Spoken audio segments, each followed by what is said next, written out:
Hello, good morning class 9 students. Hope all of you are very fine and have done very good in your SA1 exams. Today in this video we are starting chapter number 8 quadrilaterals. Students, as you know, आप लोग quadrilaterals के बारे में पिछली classes में भी पढ़ चुके हैं. What is a quadrilateral? Quadrilateral is a closed figure including of 4 sides. क्या कहेंगे क्वाड्रिलेटरल के बारे में? हम कहते हैं कि a closed figure including how many sides? 4 sides is called a quadrilateral. इसी को हम क्वाड्रिलेटरल बोलते हैं. क्वाड्रिलेटरल की डिफरेंट टाइप्स के बारे में भी हम पढ़ते हैं और इसकी काफी सारी प्रॉपर्टीज भी हैं क्वाड्रिलेटरल की, जिसके बारे में हम पढ़ते हैं. तो सबसे पहले बेटा इसकी प्रॉपर्टीज ही शुरू करते हैं. सबसे पहले देखेंगे the sum of all the angles of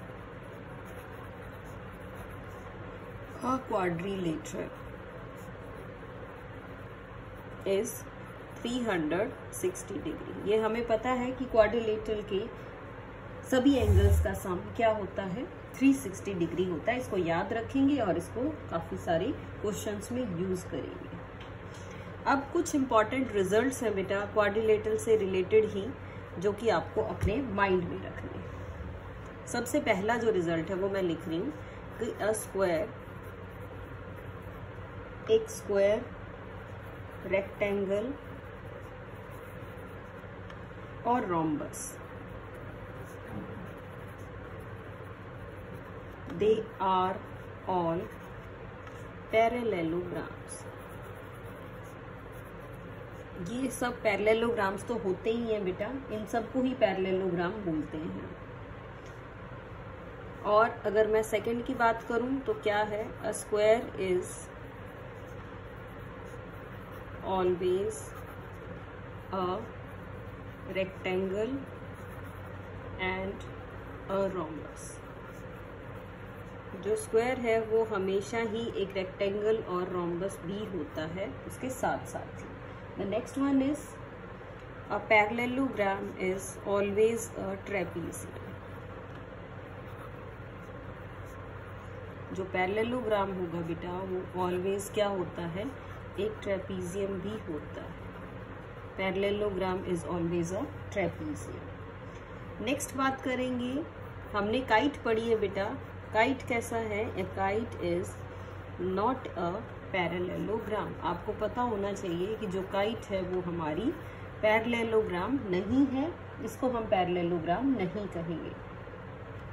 the next one is a rectangle और a rhombus is not a square. Rectangle और रोम्बस जो होती हैं बेटा वो कभी भी स्क्वायर नहीं होता. ठीक है, तो इन सभी प्रॉपर्टीज को ध्यान रखना है हमने. रिजल्ट्स हैं. आगे मैं लिख रही हूँ प्रॉपर्टीज ऑफ अ पैरेललोग्राम. काफी इंपॉर्टेंट कॉन्सेप्ट है. प्रॉपर्टीज ऑफ पैरेललोग्राम के बारे में भी हम पढ़ेंगे. तो इसकी कौन कौन सी प्रॉपर्टीज होंगी? सबसे पहले क्या है? The first one is the diagonals of a parallelogram. क्या करता है डायगोनल्स इसके? Divides it into 2 congruent triangles. जो पैरेललोग्राम के डायगोनल्स हैं वो इसको 2 कॉन्ग्रुएंट ट्राइंगल्स में डिवाइड कर देते हैं. ठीक है जी. Next one is in a parallelogram. Parallelogram को बेटा इस तरह से भी लिख लेते हैं हम. पैरेललोग्राम में क्या है? Opposite sides are equal. Opposite sides and साथ साथ मैं लिख रही हूँ opposite angles are equal. Parallelogram की अपोजिट साइड्स भी इक्वल होती हैं बेटा, अपोजिट एंगल्स भी इक्वल होते हैं. तो इस प्रॉपर्टी को भी ध्यान रखना है। अगर अपोजिट एंगल्स इक्वल हो जाए तब भी पैरेललोग्राम बन जाता है, अगर अपोजिट साइड्स इक्वल हो जाए तब भी पैरेललोग्राम बन जाता है। तो इन प्रॉपर्टीज को हमें जरूर ध्यान रखना है, क्योंकि प्रॉपर्टीज के ऊपर बेस्ड ही हमारे सारे के सारे क्वेश्चंस। तो होप बेटा आप लोगों को ये क्लियर हो गई होंगी, और प्रॉपर्टीज आपकी बुक में भी काफी सारी मेंशन है, तो हम बुक से भी प्रॉपर्टीज कर सकते हैं। So we are now moving on to our exercise. What is the exercise? It is our exercise 8.1. देखिए, I am talking about question number 1. First of all, question number 1 easy भी है बेटा। इसमें क्या कहा गया है? The angles of a quadrilateral are in the ratio, quadrilateral के जो एंगल्स हैं वो रेशो में दिए हुए हैं, इन द रेशो 3:5:9:13, और आपको कह रहा है कि find all the angles. Ratio आपको दे दी गई है और सभी एंगल्स आपको फाइंड आउट करने हैं। तो कैसे करते हैं बेटा इस टाइप के क्वेश्चंस को? जब आपको रेशो दे दी जाए तो आप एंगल्स को एज्यूम कर लेते हैं। लेट द एंगल्स बी, क्या ले लिए angles? 3x, 5x, 9x and 13x। Let these are the angles. अब क्या लिखे हम? यूजिंग एंगल सम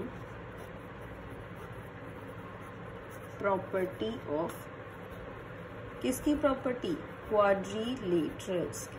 पहले हमने ट्राइंगल्स की यूज की थी, अब क्वाड्रिलेटरल की यूज करेंगे, यानी कि सभी जो एंगल्स हैं आपके पास उनका सम 360 डिग्री होना चाहिए। आपने ऐड किया बेटा इनको, तो ये बन गया 30x which is equal to 360 and the value of x is 12 degree. आप इसको कट कर लीजिएगा, 0 से 0 कट हो जाएगी, 3 1 जा और ये आ जाएगा 3 1 जा और 3 2 जा। तो x आ गया आपका 12 डिग्री।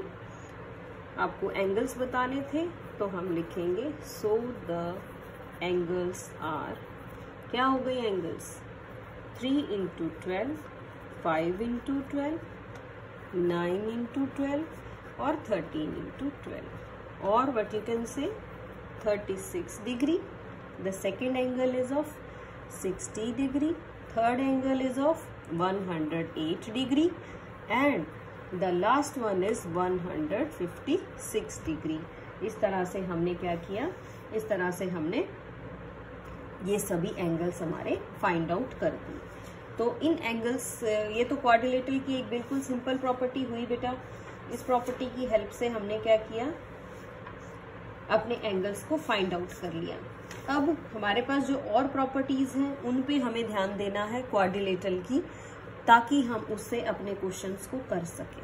सो मैं फिर से वही प्रॉपर्टीज लिख रही हूँ, क्योंकि आप उन इम्पोर्टेंट पॉइंट्स के बिना आगे एक्सरसाइज नहीं कर पाएंगे। So what are the important points? देखिए, वैसे तो ये आपकी बुक में सभी की सभी थ्योरम्स गिवन है, किस तरह से याद रखेंगे? The first one is if each pair of, किस चीज का? Opposite side of a parallelogram are equal, अगर एक पेयर पैरेललोग्राम की साइड्स का क्या बन जाए? इक्वल बन जाए। पैरेललोग्राम ही बेटा, यहाँ पे हम क्वाड्रिलेटरल लिखेंगे। Each pair of opposite sides of a quadrilateral are equal, then it is a parallelogram। अगर पेयर कैसे हो जाए? इक्वल हो जाए, तो क्या कहेंगे हम उसको? वो हमारे लिए क्या बन जाएगी? पैरेललोग्राम बन जाएगी। और पैरेललोग्राम में अपोजिट एंगल्स इक्वल होते हैं, ये तो हमने पढ़ ही लिया। इसी का अपोजिट है कि if each pair of opposite angles of a quadrilateral, of a quadrilateral are equal, then it is a parallelogram. अगर साइड्स इक्वल हो जाए तब भी पैरेललोग्राम है, और अगर एंगल्स इक्वल हो जाए तब भी पैरेललोग्राम है। The next one is the diagonals of a parallelogram. The diagonals of a parallelogram bisect each other. Bisect each other यानी डायगोनल्स जो होते हैं पैरेललोग्राम के, वो क्या करते हैं, एक दूसरे को बाइसेक्ट करते हैं। एंड इसी का ऑपोजिट है बेटा कि if the diagonals of a quadrilateral bisect each other, क्या होगा, then it is a parallelogram. अगर डायगोनल्स बाइसेक्ट कर जाएंगे तो हम क्या बोलेंगे, पैरेललोग्राम भी बोलेंगे।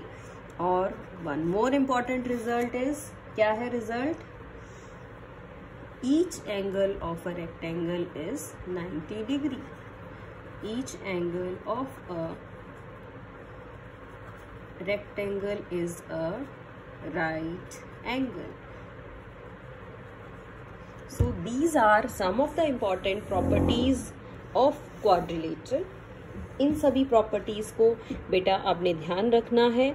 आपके चैप्टर में या आपकी बुक में ये सारी प्रॉपर्टीज मेंशन्ड हैं, इन्हीं के ऊपर बेस्ड ही हम लोग क्वेश्चंस करेंगे। और ताकि अगर आपको रिजल्ट याद होंगे तो आप क्वेश्चंस बहुत इजीली कर पाएंगे। Without understanding the results and without learning the result आप कोई भी टॉपिक क्लियर नहीं कर पाएंगे। आपके जो एक्सरसाइज के क्वेश्चंस हैं वो आपको क्लियर नहीं होंगे। सो बेटा इन प्रॉपर्टीज को बहुत अच्छे से लर्न करिएगा और प्रॉपर्टीज को ध्यान में रखेंगे ताकि आप उनको क्वेश्चंस में अप्लाई करना सीख सकें। Okay students, that's all for today. Thank you so much. Have a good day.